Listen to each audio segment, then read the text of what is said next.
Y'all are very good. You're just like a school class, and somebody stands up and just quiet down. You do excellent job.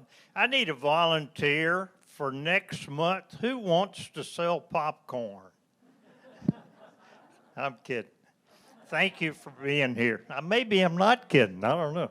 Thank you all for being here. Reflections this afternoon. A nice day, kind of windy out, but you have braved the storm. Looking forward to a fine program. Bob and Marion been residents here for about 3 years, plus or minus, and both had successful and delightful careers, really, in the Roanoke Valley over the years. And I'm not going to tell you about all that stuff. That's going to be Bob's job. And so without further ado, we're going to learn about Bob the Builder and Lady Marion.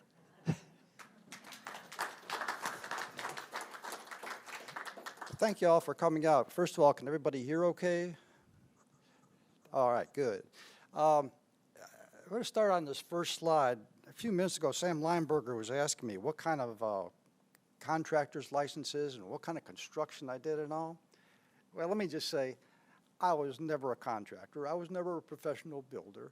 I was never any of that. However, I think as we go along, you'll see what the meaning of this is. So anyway, Bob the Builder, Lady Marion, I've got to give Buster credit for coming up with that catchy little thing. It's kind of a neat thing. Can't hear? Okay. Let me get a little closer here. Oh, that's better. Okay. Well, I'm going to start off traditionally with, a little bit of a background of Marion and myself and our history and our education, what we did for a living, and that kind of thing. But then I'm going to get into the meat of the program and talk to you about our love, 40-year labor of love at Smith Mountain Lake. So starting right in, this is my sweetheart. You notice the first is that everyday family pose for the special photographer. And you'll notice maybe something a little different along the hairline here. Now there's a backstory behind that, but I'm not going to talk about that. Marion can fill you in later if you're interested. So anyway, you might ask her about that. So then the second picture is Marion as a young lady. And then the third is a photo of her at the Discovery Shop where she volunteered for many, many years. But we'll get into more of that later. Marion was a native of Roanoke, born and raised here. She was the middle child of 5, 1 sister and 3 brothers. Graduated from Roanoke Catholic School. And then later on, while she was working at Allstate, she took courses at Roanoke College. Her career with Allstate began when she was in junior achievement as a teenager. So from there, 37 years later, she retired happily, but we'll talk a little bit more about that too. She moved to Houston back in 1976 with the company for a short period there, and then after that on to Atlanta, Georgia. Following 3 years there in Atlanta, moved back to Roanoke. So while she was at those spots, she made close friends that to this day she keeps in contact with. When she moved back to Roanoke in 1980, she returned to the operations center of Allstate, which was the building located on Electric Road, which is no longer the Allstate building. But she had various positions in management, progressed in a number of them. And I found one thing that was particularly interesting. She was manager of the building, the grounds, the cafeteria, maintenance. Now, Dennis doesn't have anything to worry about because we're retired and we're not going to get into that, but I thought that was pretty cool, all the things she learned, lessons learned along the way too there. In 1999, as compliance manager, she retired happily. And that position took her across the country, including Hawaii. Now, compliance dealt with insurance laws and having the different company members understand those laws so they could implement them in their different regions. And each state was a little different, so it took a lot of learning and a lot of instruction. But that little stint in Hawaii got me a chance to go over there myself, which we enjoyed thoroughly.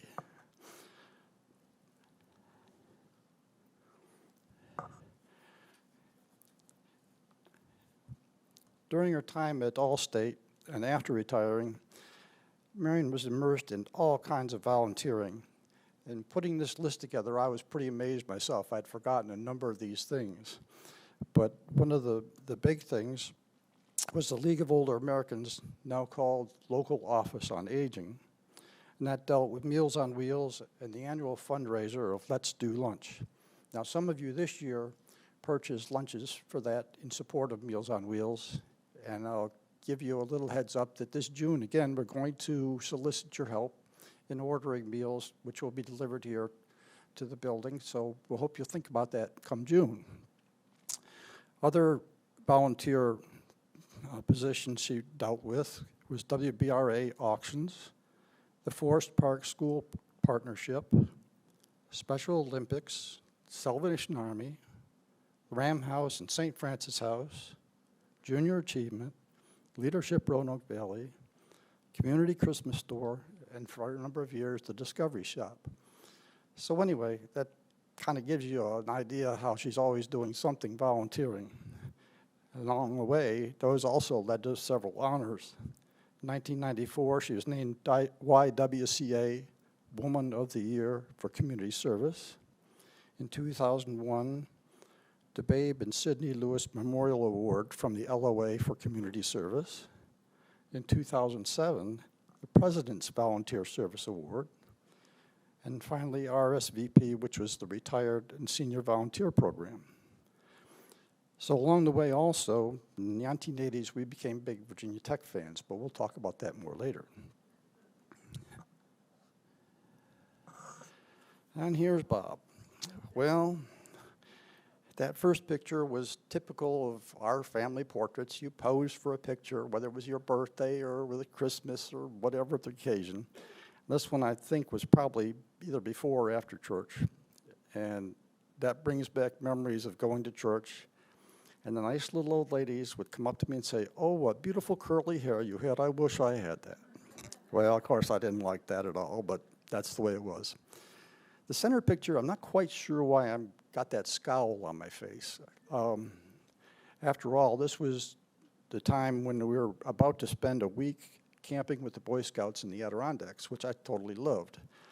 But for some reason or other, I didn't look too happy there. I haven't quite figured out why. The third picture, the look of the 70s, the long hair, the bush above the lip, and all that. That was out at Aspen, Colorado on a ski trip one time. Anyway, enjoyed my life, and you'll see the progression as we go. I was born and raised in Geneva, New York, which at that time had a population of about 15,000. Geneva is located on the north end of Seneca Lake, which is one of the Finger Lakes. That's in central New York, located between Rochester and Syracuse, in case you're not aware. I have one sister who lives currently just north of Chicago.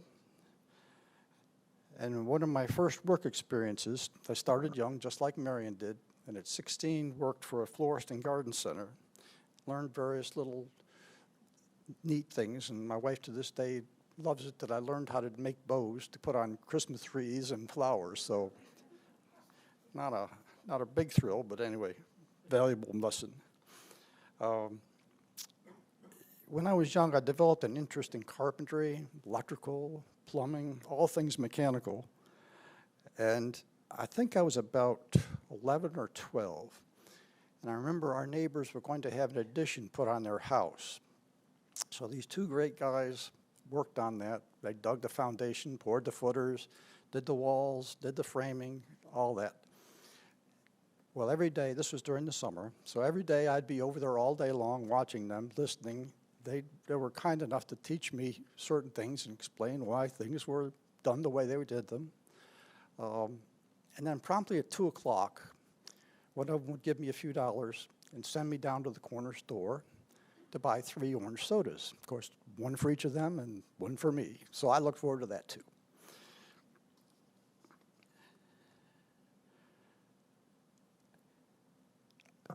School-wise, I graduated from Geneva High and then went on to Rensselaer Polytechnic Institute and earned a Bachelor of Science degree. And then later on, an MBA from Lynchburg College once I was here in Virginia.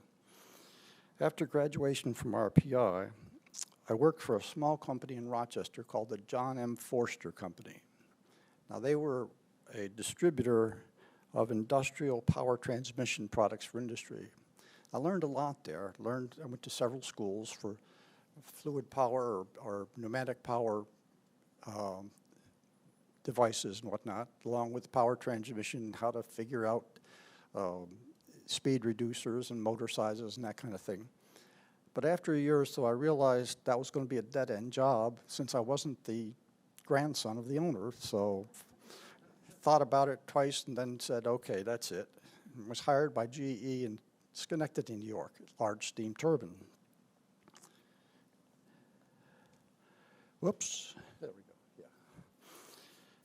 Anyway, moved to Salem. That was probably one of the best moves I've made after working in Schenectady for a little while at the large steam turbine department. And then began working here in the plant that is now empty as an industrial engineer. While working there, I attended Lynchburg College, as I mentioned before, and got my MBA degree. That was helpful, and I found at GE because a lot of the electrical engineers were strictly focused on that engineering curriculum.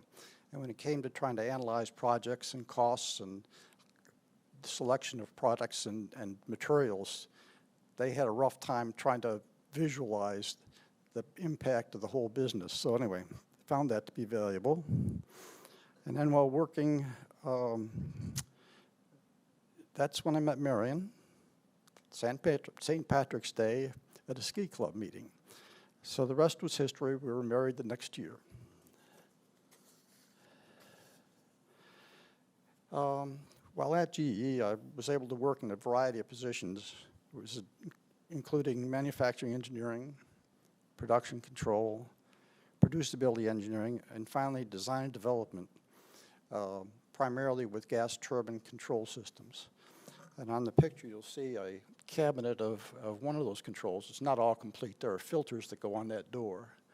But that'll give you a little idea of one of the pieces of equipment.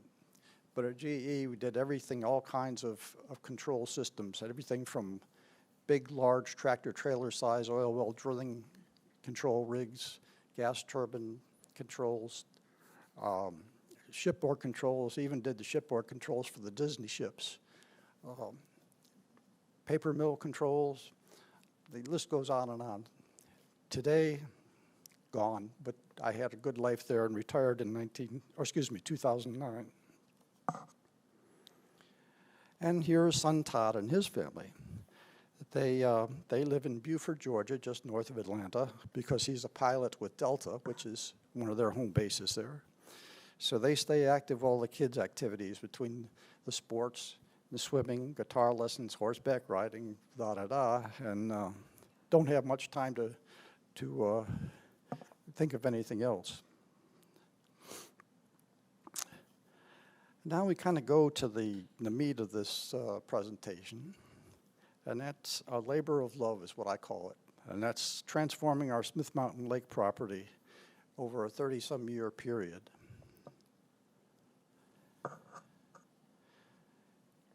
This is the property we purchased in 1984. It's a Lindell cedar home.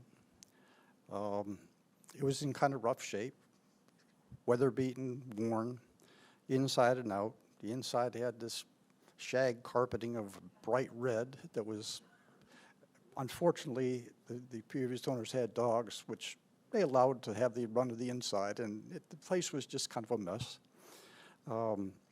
So we knew it had good bones, though. The siding on this was 1.5 inch thick cedar, and all the rooms on the inside were 3/4 inch cedar. So it had good substantial just needed some tender loving care and some work. And the outside, it needed a good deal of work too. This is a view looking at the lake from the house, and then the bottom is a view looking back up. Well, as you can see, it was pretty rough. Weeds, just a billy goat path to the lake, kind of a rough dock and whatnot there. But it had a spectacular view. So the first order of business in 1985 was to pressure wash the outside, get it cleaned up, put a good coat of stain on there, and just general preservation of the wood that was really sound. Oops.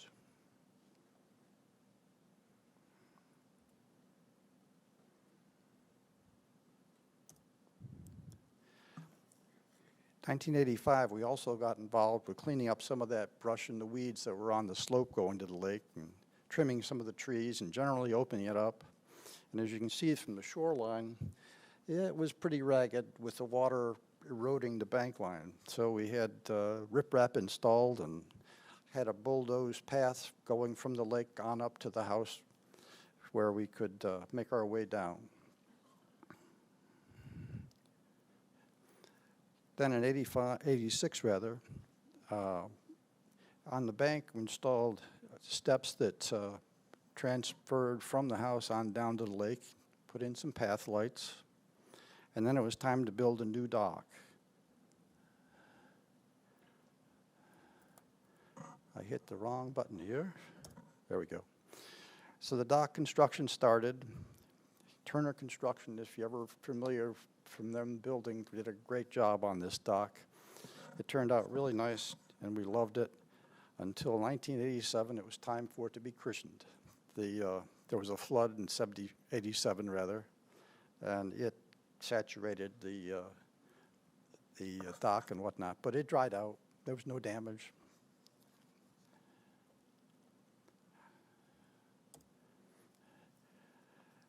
Then in 88, it was time to do some landscaping around the house. We were tired and walking in the mud that was that red clay from Franklin County. So we started putting some pathways in with some landscape timbers and some landscape stone. Continued it along the front of the house, and then I met up with the path that went to the lake. In 89, it was time to address some of the inside, and along the way we took care of that carpeting and had some new carpeting put down. Did some other improvements.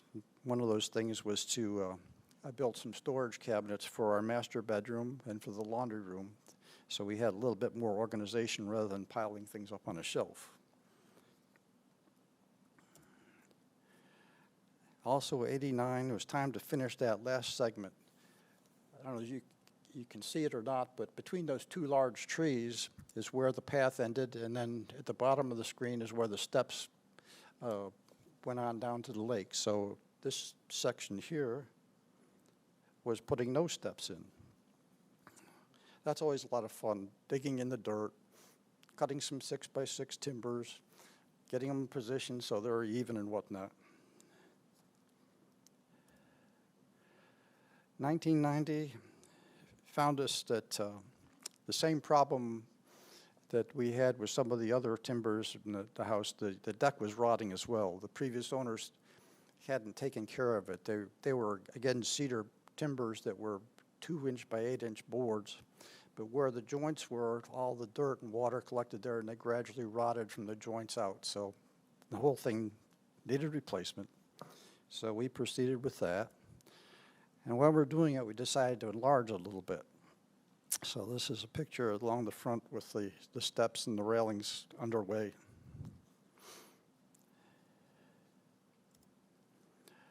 In 1991, halfway to the lake, this was a nice spot to build a deck. So did the deck and then made a nice, comfortable bench at that spot as well. This was a great spot because in the morning it had shade, and in the late afternoon it had shade. So in the morning you could go down there and sit with your coffee and just stare at the lake and the boats and whatever. Same way in the evening, instead of coffee, you might have a cocktail or a beer, and great spot.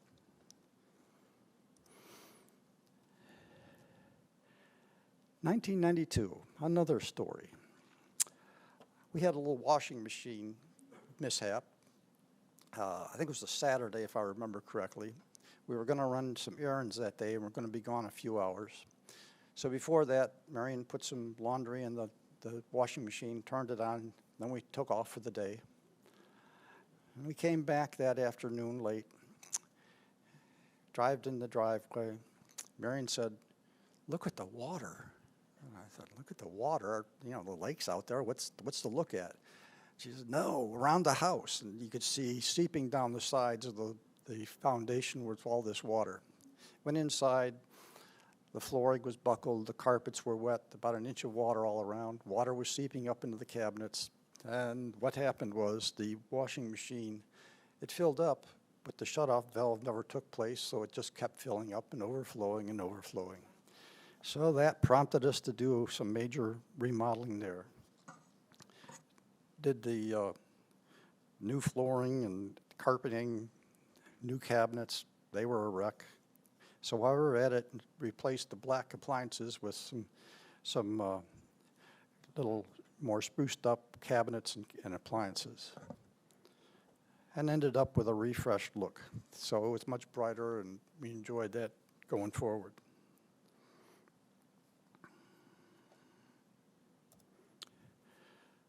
'93, back at the porches again. This was the little deck facing the lake, or facing the street rather. So replaced that and did a few other little odds and ends around, including replacing some flower beds that were raised flower beds on the street side. In the upper right, you can see that there wasn't much there. It was some leftover power poles that were pretty well disintegrated. So again, back to the treated lumber and made the raised beds that you see in the lower right. Another tragedy, 1995. Our friends, the Pileated Woodpecker. Those guys were that big. Well, they decided to attack two corners of the house. And they literally pecked holes that were like 3 to 4 inches big, deciding they wanted to nest in there. So before we got them nested, I was able to cover it up with some additional wood to wait for the time where I could repair it. So that took fabricating some siding and putting those in place. My workshop. Well, it wasn't much of a workshop. It was a steel shed. But the only light in there was when you had the door open. You didn't have any electricity out there. Didn't have much room. I did put a little bench in there to work on, but it wasn't much, so it was totally inadequate. So that led to building a workshop. You can see at the top left, there's a red arrow. There's a red arrow there, and that points to some trusses. Those trusses came from Roanoke. We had a sun porch at the back of our house that was failing because the foundation wasn't built properly when they put it in. So that was torn down. We were going to add a new room to the back of the house, but these trusses weren't the right size. So the builder that did that said, "Well, what do you want to do with those?" And I said, "Well, I think I know what I can use them for." So that was the impetus for building a workshop at the lake. Took those to the lake, and that dictated the size of the workshop. So it entailed removing a couple trees and digging the stumps out, which I did not enjoy, and then putting in the foundation. Continued with the construction of the foundation and the base of flooring, and then had to build another extra truss or two, but didn't have quite enough. Got the walls up, the roof on, and at the bottom right is pretty much the finished product before I put some skirting on there. But it's one of those things I take pride in and enjoyed doing, and after it was done, had a great workshop. From 1999 to 2011, we had things pretty much under control, but we did a few more things. Added some outdoor lights, put up a couple awnings on the doorways. And then, of course, there was always the tree or two that was blown down and had to be cleaned up and cut up. Did a little bit of work on the raised bed next to the house. But for all in all, things were pretty well under control. So it was mainly just maintenance at that point on. Now, so you don't get the idea that the only thing Mary and I did was work all the time. We did take some great trips. So most of these were with Talk, which is a travel company out of Connecticut. I don't know whether you're familiar with them or not, but they became our favorite travel company. So I've got a bunch of shots here that the first one on the upper left is what we call the Hokey tree. On the pathway into Blarney Castle in Ireland, they had all these small trees, and each one was wrapped with different color ribbons and material. This particular one had that nice maroon and orange, so we called it our Hokey tree. The next shot there is a view from one of the locks going through the Panama Canal. The third photo at the top was from one of the Caribbean islands that we stopped at on one of the cruises we took, ocean cruises. The last one at the top was at Yellowstone with Old Faithful getting ready to erupt. The bottom left was the interior of the Mormon Tabernacle in Salt Lake City. And that was a gorgeous view on the inside, and the organ recital they had was just marvelous too. The second one at the bottom is again another one of the ocean cruises at one of the islands. The third photo at the bottom is in Melbourne, Australia, rather. And there was a story behind that. That was a train station. And the word that we heard was that anybody that was either visiting or even locals, if you wanted to meet up with somebody, you'd say, well, I'll meet you under the clock. And it's hard to see here, but there is a clock in the peak of the yellow building there. The last photo, we were on a balloon ride over a part of northern Australia. It was a real early morning rise, but it was well worth it. That time of day, the kangaroos were active and other wildlife. It got to be a really great adventure seeing that.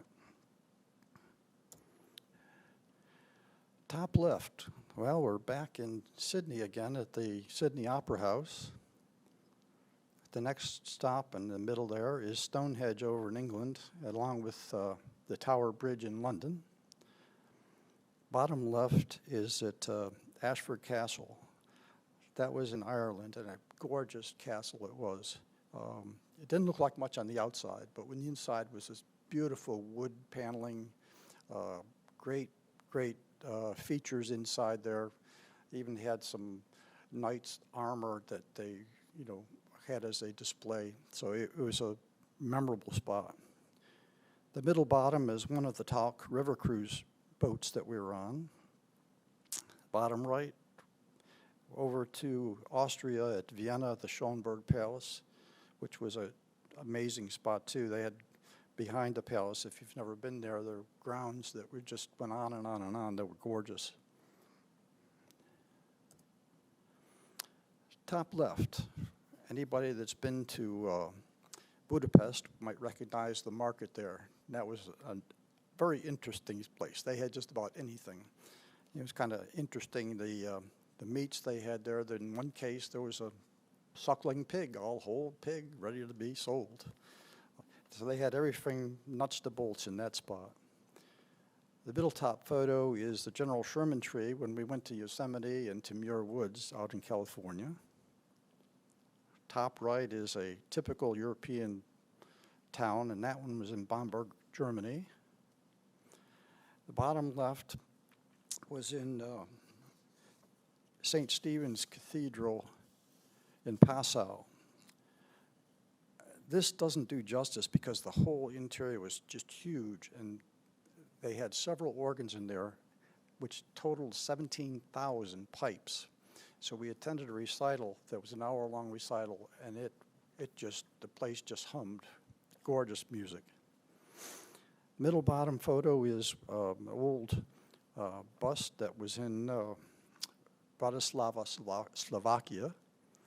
Then finally, the Parliament building along the river in Budapest.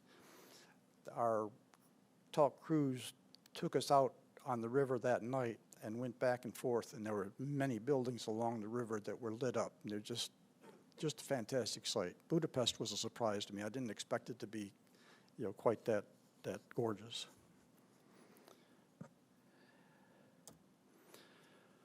Well, another calamity. 2012, there was a major hailstorm that hit the lake. Luckily, we weren't there, I guess luckily. But hail the size of golf balls, our neighbors told us, and the winds blowing it like crazy, did some major damage. A couple of broken windows on the house. They pitted the siding, damaged the roofs on all the buildings, did every possible damage you could think of. Even the mailbox out in front was dented and banged in. So that led to a major restoration and many months of trying to figure out how to get this fixed. Between the insurance folks and trying to find a contractor, we were lucky enough to find a outfit that restored log homes and wood-sided buildings. So the solutions were replace all the siding. Now, ain't going to happen. Number two was to sand all the siding to try and get all the dents out, which would have left an irregular pattern and the grooves wouldn't have been touched and whatnot. So that didn't seem too feasible. But the final solution, they had a company that manufactured a environmental friendly solution to strip down buildings. So they would take this stuff and brush it on. It was white, thick, pasty stuff. Let it sit for a while. Then he had a pressure washer on his truck that had heated water. So that heated water basically took off the top surface of the wood and cleaned it up and made it very much improved. So then after that, he applied the stain and did a major restoration to end up with a finished product. Turned out really gorgeous, and we really, really loved it. So at this point, we're up at 2016. Bob was getting a little tired of maintaining two houses, got tired of the leaves, got tired of the snow, got tired of the upkeep. So we made a decision to start looking at retirement places, one of them being Brandon Oaks. So we got involved with Brandon Oaks and the Oaks Club. And about a year and a half later, lo and behold, one of the village homes came available, which we were interested in. So we sold our other house, moved into Brandon Oaks, and lived happily ever after.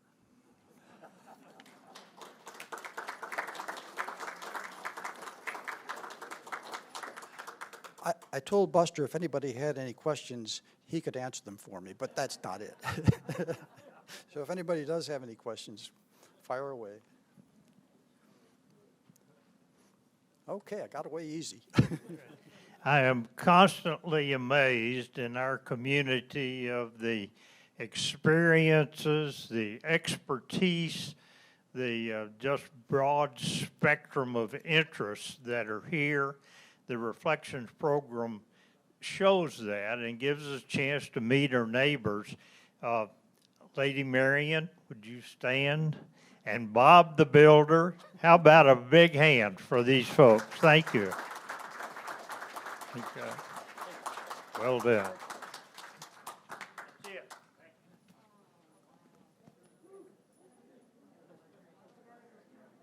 Good job.